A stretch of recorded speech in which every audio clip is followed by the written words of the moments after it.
Marcus Chen's Italian leather shoes clicked against the polished floor of JFK International Airport's Terminal 1 as he made his way through the morning crowd.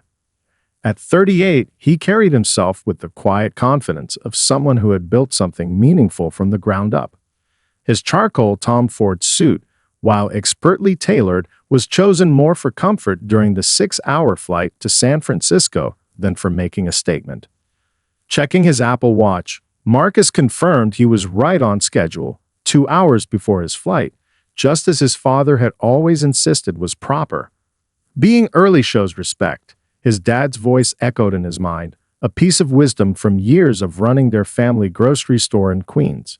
20 years had passed since he helped stock shelves after school, but those lessons in humility and hard work had shaped every decision that led to his current success. His latest mobile app, EduConnect, had just crossed 50 million downloads worldwide. The achievement still felt surreal, especially considering it had started as a simple idea to help students like his younger sister access better educational resources. Now he was heading to Silicon Valley's biggest tech summit, where he'd deliver the keynote speech to an audience of industry leaders and aspiring entrepreneurs. As Marcus approached the first-class lounge, he reached for his platinum membership card, a ritual he'd grown accustomed to over years of frequent travel. The young attendant at the entrance, Sarah, according to her name tag, did the familiar double-take he'd seen countless times before. Her eyes darted between his face and the credentials in her hand. "One moment, please, sir," Sarah said, her fingers hovering over her keyboard. "I just need to verify something in our system." Marcus smiled warmly, having long ago learned that patience often taught better lessons than confrontation. "Of course," he replied, stepping slightly to the side so others could enter. He watched as an older gentleman in a similar suit walked up, presented his card, and was immediately waved through with a bright smile. While waiting, Marcus pulled out his phone and scrolled through the presentation he would be giving tomorrow. The slides highlighted his journey from a small business family to tech entrepreneurship, but more importantly, they focused on his vision for making quality education accessible to everyone, regardless of their background. "Mr. Chen." Sarah's voice had shifted from uncertainty to embarrassment. "I am so sorry for the delay. Everything is in order. Welcome to our first-class lounge." "No problem at all," Marcus replied, accepting his card back. Technology sometimes needs an extra moment to catch up, doesn't it? His gentle joke earned a relieved smile from Sarah, who now held the door open for him. Inside the lounge, Marcus chose a quiet corner with a view of the runway. As he settled into the comfortable leather chair, he pulled out his laptop to review some last-minute changes to the speech. The lounge attendant approached with a menu, and this time there was no hesitation in her service. His phone buzzed with a text from his sister Michelle. "Nervous about tomorrow, big bro? Remember, you're not just speaking for yourself anymore. You're speaking for all the dreamers who need to see it's possible."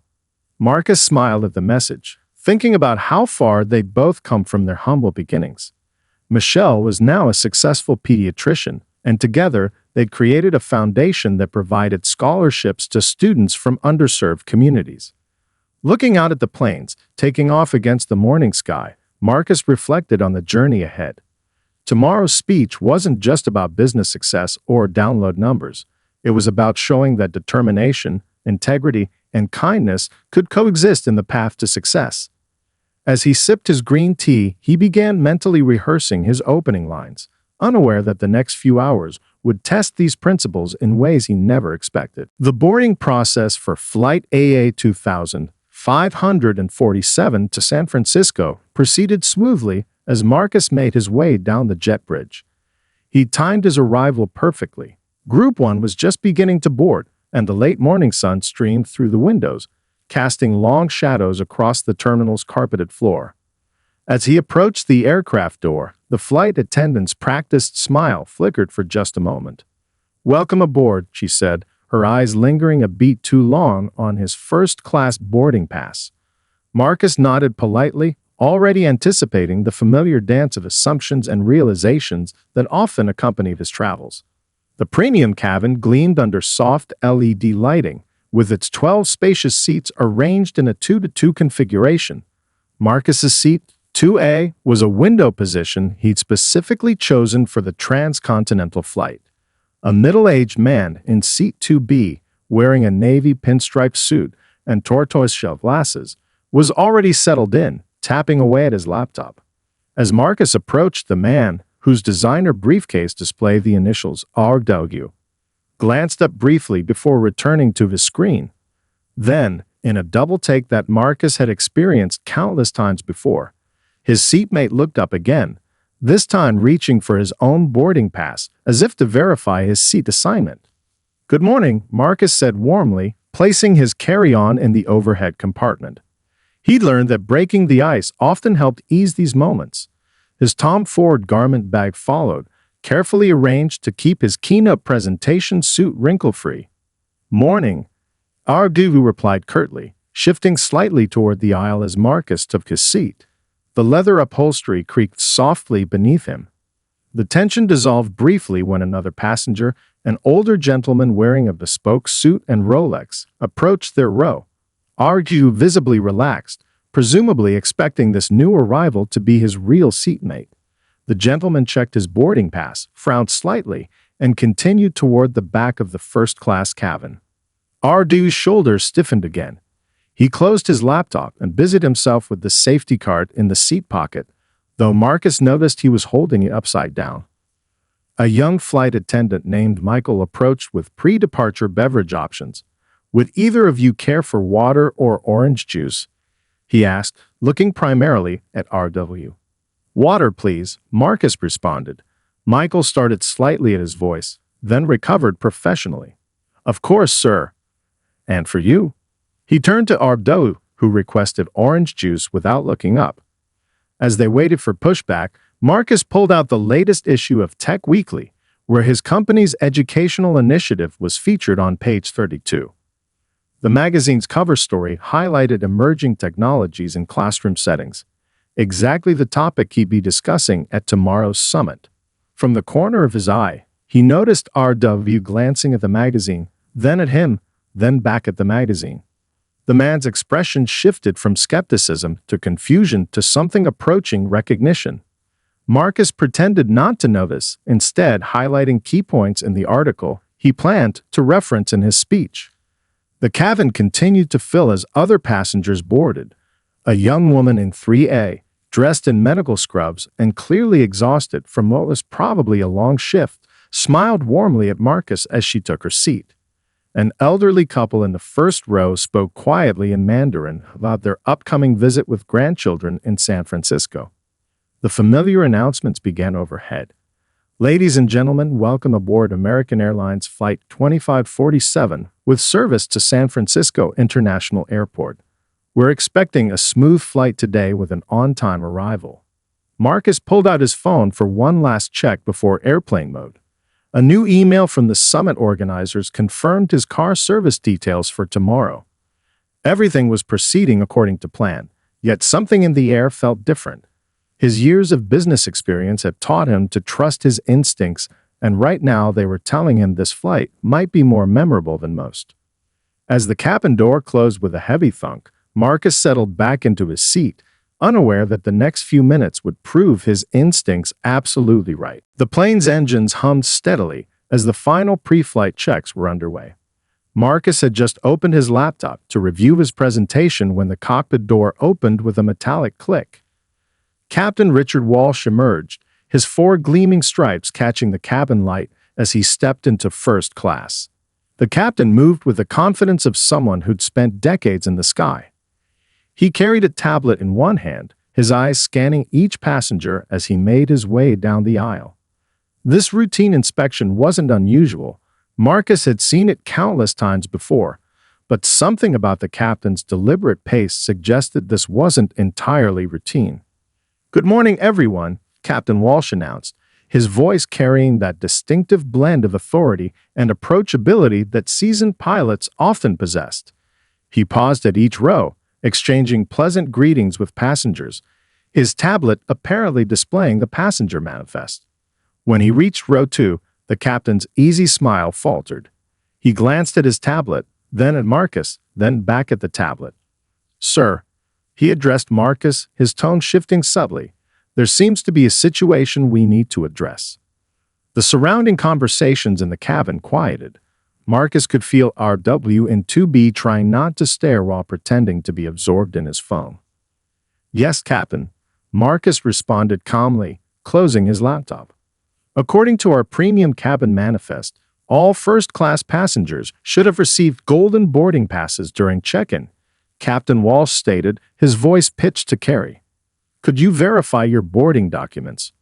Marcus maintained his composure, though he noticed Michael, the young flight attendant from earlier, hovering nearby with an anxious expression. The medical professional in 3A had stopped pretending to sleep and was watching the interaction with undisguised interest.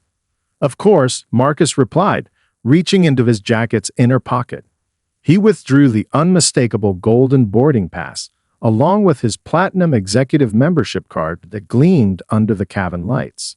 "I believe everything should be in order, Captain." Captain Walsh examined the documents with perhaps more scrutiny than necessary. The elderly couple in row 1 had turned around in their seats, speaking in hushed Mandarin. Marcus caught the word maison, inappropriate, in their whispered conversation. "These appear to be correct," the captain conceded, though his tone suggested he found this surprising. "However, I need to verify something with our ground team. Would you mind showing me your identification as well?" A soft but audible scoff came from somewhere behind them. Marcus reached for his wallet, maintaining the same patient smile he'd worn when helping difficult customers at his parents' store years ago. He produced his driver's license and, anticipating the next request, his passport. "I'm also happy to show you the confirmation email for my keynote speech at tomorrow's Silicon Valley Tech Summit," Marcus offered quietly, his phone already in hand. "Or perhaps the cover of last month's Business Innovation magazine might help. I believe they did a feature on our company's education initiative." The captain's face remained professionally neutral, but a slight flush had crept up his neck. A few passengers had their phones out now, though whether they were documenting the interaction or simply checking their own devices was unclear. "That won't be necessary," Captain Walsh replied, handing back Marcus' documents with slightly less certainty than he displayed moments before. "Thank you for your cooperation." As the captain turned to retreat toward the cockpit, Michael stepped forward with fresh drinks for row 2. "I'm so sorry about that, Mr. Chen," he whispered while serving, having clearly recognized the name from somewhere. "Can I get you anything else?" Marcus shook his head kindly. "I'm fine, thank you, Michael." He reopened his laptop, outwardly unchanged by the interaction, though his mind was already composing an email to his sister about how some lessons in dignity came at 35,000 feet. The cabin gradually returned to its pre-flight murmur, but something had shifted in the atmosphere. Marcus could feel it in the sympathetic glances, the whispered conversations, and most notably, in the way RW now seemed deeply fascinated by the clouds outside his window. As the awkward tension settled over the first-class cabin, Marcus took a deliberate breath and made a decision. Rather than letting the situation escalate, he pressed the call button with purposeful calm. Years of managing corporate crises had taught him that the next few minutes would define not just this flight, but potentially something much larger. Michael, the flight attendant, appeared almost instantly. His young face showed concern as he leaned in, trying to keep their conversation private. "Yes, Mr. Chen. How can I help?" "I'd like to speak with the ground supervisor before we depart," Marcus said quietly but firmly. "I believe we have a few minutes before our scheduled pushback." A woman in her 60s, sitting in 3C, wearing an elegant silk scarf and reading glasses on a chain, removed her glasses and spoke up. "Young man," she addressed Michael, her voice carrying the weight of authority, "I believe this gentleman's request is more than reasonable given what we've all just witnessed." Michael nodded quickly. "Of course. I'll contact the gate agent immediately." He hurried toward the front of the aircraft, speaking quietly into his handset. The elderly couple in row 1 turned around again, the woman offering Marcus a gentle smile. Her husband spoke in English this time. "We have grandson just like you. Harvard Business School. Very proud." Marcus thanked them with a respectful nod, touched by their attempt to show solidarity. Meanwhile, RW and 2B had become intensely interested in the safety card again, though Marcus noticed his hands were trembling slightly. A young woman in 4B who had been typing rapidly on her phone cleared her throat. "Mr. Chen," she ventured. "I'm Jennifer Martinez from the Tech Equal Foundation. I was actually planning to attend your keynote tomorrow. What just happened here? It's exactly why our organization exists." Before Marcus could respond, the main cabin door reopened. A ground supervisor in a crisp uniform hurried aboard, followed by an airline customer service manager. Michael trailed behind them, looking both nervous and relieved. "Mr. Chen," the supervisor began, slightly out of breath. "I'm Susan Taylor, lead ground supervisor. I understand there's been some confusion about your seating assignment." Marcus maintained his professional demeanor. "Miss Taylor, I appreciate you coming aboard. I want to be clear that my concern isn't about the seating assignment, but rather about the approach to passenger verification that seems." He paused thoughtfully, somewhat selective. The medical professional in 3A had removed her earbuds entirely now. "I've been on this route every week for the past year," she offered unprompted. "I've never seen a passenger's credentials checked by the captain after boarding. Never." The customer service manager, whose name badge read David Anderson, was taking notes on his tablet. "Mr. Chen, please know that American Airlines has strict policies about equal treatment of all passengers. What you've experienced today is an opportunity." Marcus completed the sentence smoothly. "An opportunity to review those policies and their practical implementation." His voice remained measured, his words chosen carefully.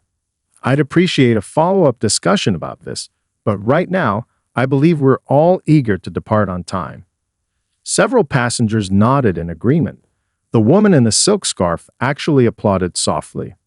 "Of course, sir," Susan responded, visibly relieved by Marcus's professional handling of the situation. "I'll personally ensure this is elevated to our corporate office, and please accept our sincere apologies for any discomfort." As the ground staff prepared to depart the aircraft, Jennifer from the Tech Equal Foundation spoke up again. "Mr. Chen, would you consider addressing this incident in your keynote tomorrow? It could really amplify the conversation about unconscious bias in professional settings." Marcus thoughtfully considered her request as the main cabin door finally closed. The incident wasn't what he planned to discuss at the summit, but sometimes the most powerful messages came from unexpected moments. He opened his laptop, created a new document, and began typing. "When assumptions meet reality. A lesson in modern leadership." The aircraft had just begun to push back from the gate when Susan Taylor, the ground supervisor, came rushing back up the jet bridge, waving frantically at the cockpit window. The engines wound down as the plane came to a halt, and a collective sigh of mild frustration rippled through the cabin. Captain Walsh's voice crackled over the intercom. "Ladies and gentlemen, we apologize for the delay. We have a brief matter to address with ground control. We should be underway shortly." The cabin door reopened, and Susan hurried aboard, clutching her tablet like a lifeline. Her face was flushed, but there was something different in her expression now. Not anxiety, but excitement. She whispered something to Michael, whose eyes widened immediately. "Mr. Chen," Susan called out, moving quickly to Rotu. "I am so terribly sorry, but I just realized. You're Marcus Chen from EduConnect." Her voice carried a mix of embarrassment and awe. "My daughter Sarah uses your app every day. She improved her SS8 score by 200 points thanks to your program." The cabin grew quiet again, but this time with a different energy. R2B and 2B slowly lowered his phone, realization dawning on his face. "The learning app that adapts to each student's needs." The medical professional in 3 asked, sitting up straighter. "We actually recommend that to all our pediatric patients' families." Susan nodded enthusiastically. "Yes, and Mr. Chen's company just announced they're providing free lifetime access to all students in underserved communities. It was in Tech Weekly's cover story last month." Marcus smiled warmly at Susan. "Thank you. It's always wonderful to hear how the app is helping students." Sarah's success is exactly why we created it. The elderly gentleman in row 1 turned around again. Ah, my grandson used this app too. He said very clever, very helpful. Now I understand why you're going to Silicon Valley. Captain Walsh chose this moment to emerge from the cockpit again, likely wondering about the delay. As he stepped into the cabin, he found himself in the middle of what had become an impromptu celebration of his previously questioned passenger.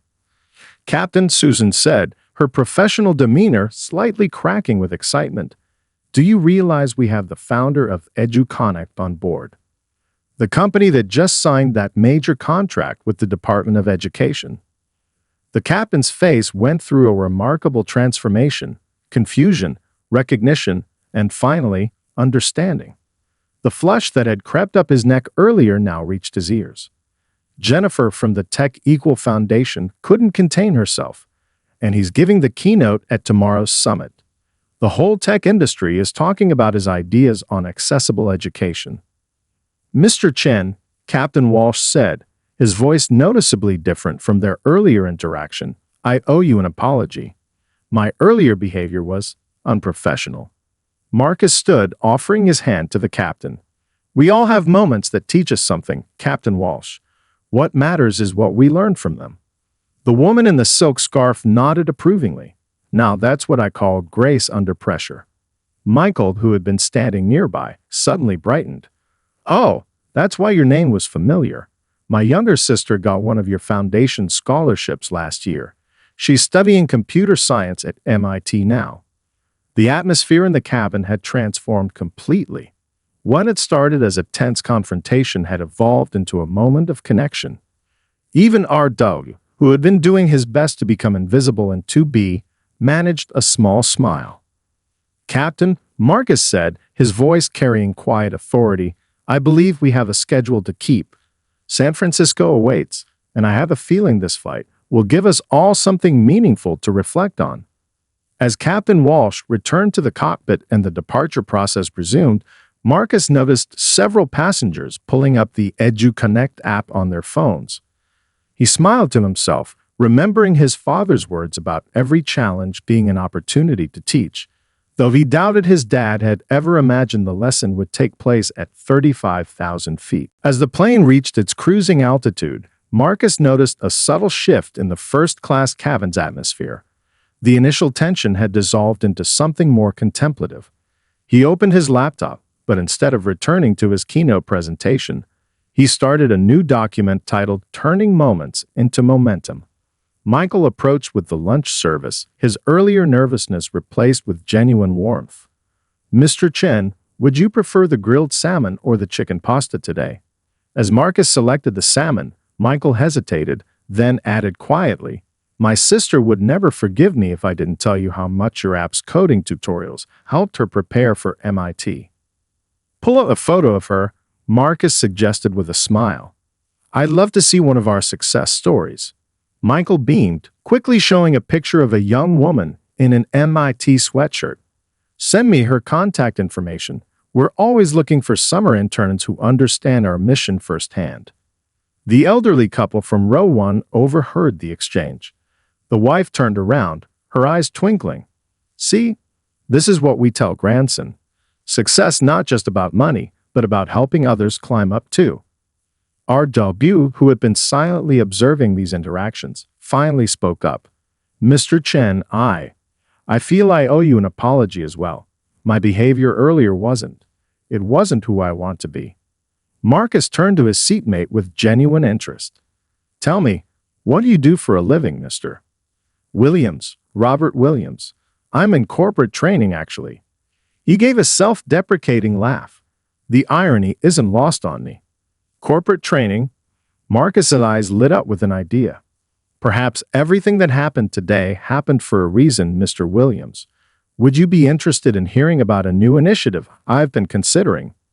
As Marcus shared his vision for a corporate education program that would combine EduConnect's technology with in-person sensitivity training, other passengers began to listen in. Jennifer from the Tech Equal Foundation moved to an empty seat closer to their row, taking notes on her tablet. The best way to create change, Marcus explained, his voice carrying the same passion that had built his company, is to help people see different perspectives, not through shame or confrontation, but through understanding and shared experiences. The medical professional from 3 joined the conversation. In healthcare, we've seen how unconscious bias can literally affect patient outcomes. A program like this could be revolutionary in medical training. Marcus noticed Captain Walsh emerging from the cockpit for his routine check. Instead of tension, this time the captain's appearance added another layer to their developing discussion. "Captain," Marcus called out warmly, "perfect timing. We're discussing how to turn challenging moments into opportunities for growth. Would you be interested in helping us develop an aviation industry component?" Captain Walsh stopped, visibly moved by the invitation. "You'd want my input. After how I—" "Sometimes the best teachers are those who have learned the lessons firsthand," Marcus replied. "Your perspective would be invaluable." The woman in the silk scarf, who had introduced herself as Dr. Patricia Montgomery, a retired psychology professor, nodded approvingly. This is how real change happens, not through confrontation, but through conversation and connection. As the discussion continued, Marcus pulled up his original keynote presentation. Looking at it now, he realized tomorrow's speech would be very different from what he planned. Instead of just discussing educational technology, he would talk about the transformative power of turning difficult moments into bridges of understanding. Michael returned with fresh drinks for the group, now actively participating in the conversation during his brief breaks. The original incident that had started their flight had transformed into something none of them could have predicted. A masterclass in handling conflict with grace and turning adversity into opportunity. Looking around at the engaged faces in the cabin, Marcus remembered something his mother used to say. "The sweetest success is the kind that lifts others as it rises." As he opened a new document to capture the ideas flowing from their impromptu meeting, he couldn't help but smile. This flight was proving her right in ways she could never have imagined. 3 hours into the flight, Marcus's laptop screen displayed a detailed outline of what he'd come to call the Bridge Initiative. The first-class cabin had transformed into an impromptu think tank, with passengers contributing insights from their diverse professional backgrounds. "What if we created virtual reality scenarios?" suggested Jennifer from the Tech Equal Foundation, who had moved to the empty seat across the aisle. People could experience different perspectives firsthand. It's one thing to talk about bias, but another to feel it. Marcus's fingers flew across the keyboard, expanding on the idea. "We could integrate that with EduConnect's adaptive learning technology. The program would adjust based on how people respond to different situations." Our Dogu, Robert, leaned over with growing enthusiasm. "In my corporate training experience, the biggest challenge is making the lessons stick, but combining technology with real-world experiences like what happened today, that could be powerful." The medical professional from 3A, who had introduced herself as Dr. Sarah Chen, no relation, offered her perspective. "In medicine, we use simulation training all the time. It's not just about learning procedures, it's about building empathy and understanding." Marcus nodded, adding another bullet point to his document. "What if we created a scholarship program alongside the training? Companies that participate could fund educational opportunities for underserved communities." Michael, passing by with the beverage cart, paused briefly. "Like how your foundation helped my sister." His face brightened. "Imagine if every story like hers could inspire change in corporate culture." The elderly gentleman from row 1, Mr. Zhang, turned around again. "In China, we have saying, better to light a candle than curse the darkness." "You're not cursing, Mr. Chen. You building lighthouse." Captain Walsh, who had been making more frequent appearances in the cabin, cleared his throat.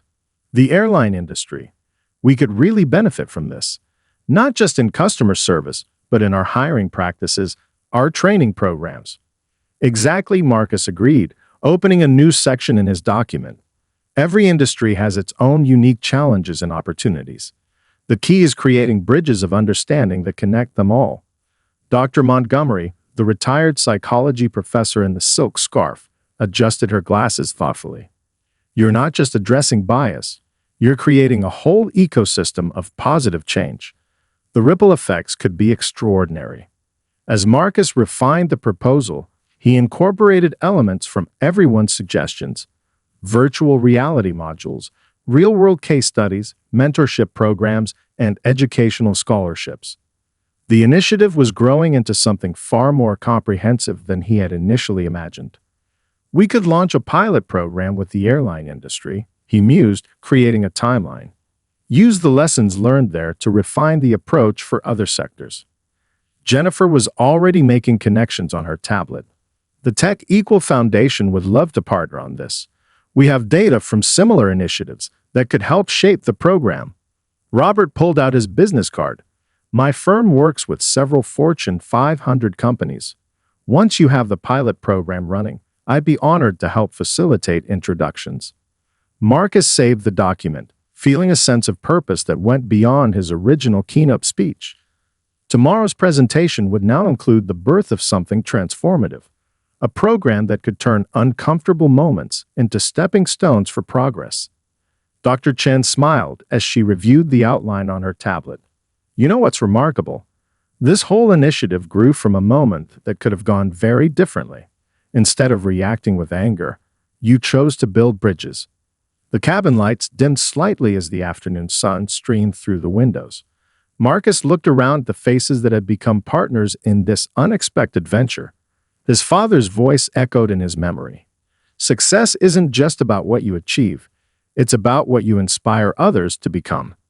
As the plane continued its journey westward, Marcus opened his email to send a quick message to his sister. Remember how Mom always said every challenge is an opportunity? Well, wait until you hear what happened on my flight to San Francisco.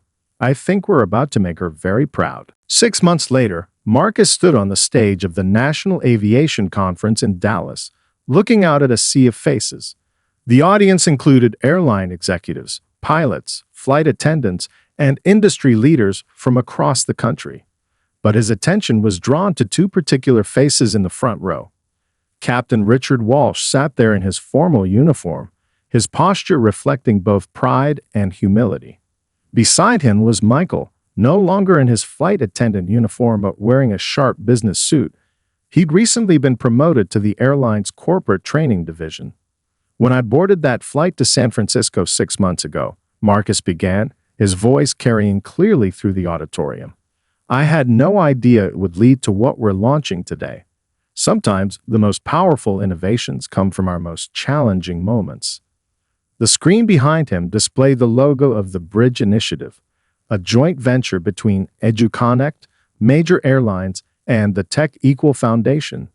In its pilot phase alone, the program had already trained over 5,000 airline employees and provided educational scholarships to 250 students from underserved communities.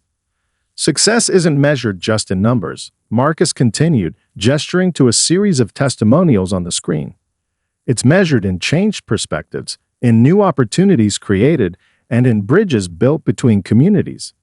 He nodded to Captain Walsh, who rose and joined him on stage. The captain's voice was steady as he addressed his colleagues. 6 months ago, I made assumptions that were wrong.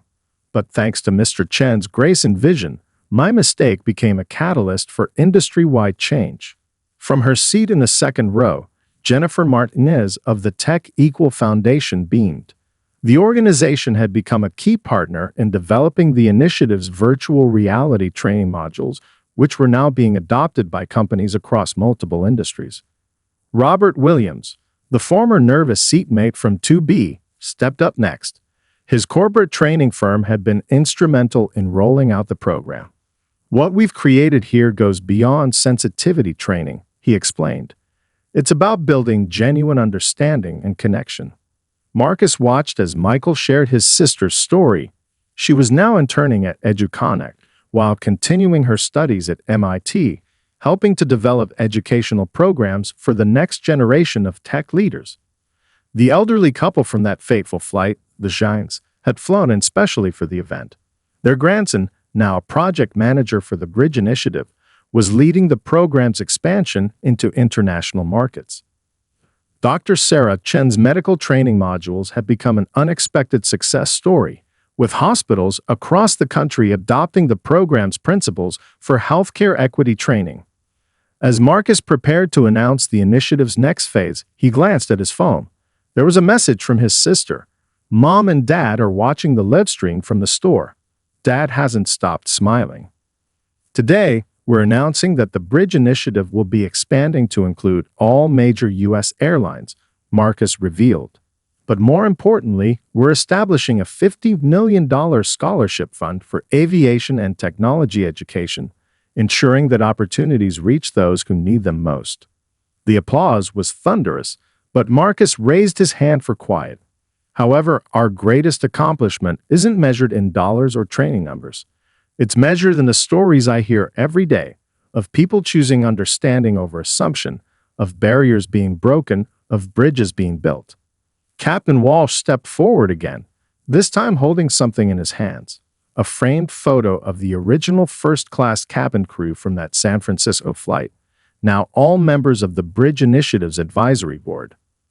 Mr. Chen showed us that true leadership isn't about asserting authority, the captain said, his voice thick with emotion. It's about turning moments of conflict into opportunities for connection. As the ceremony concluded, Marcus thought about how his parents' small grocery store had taught him his most valuable lesson.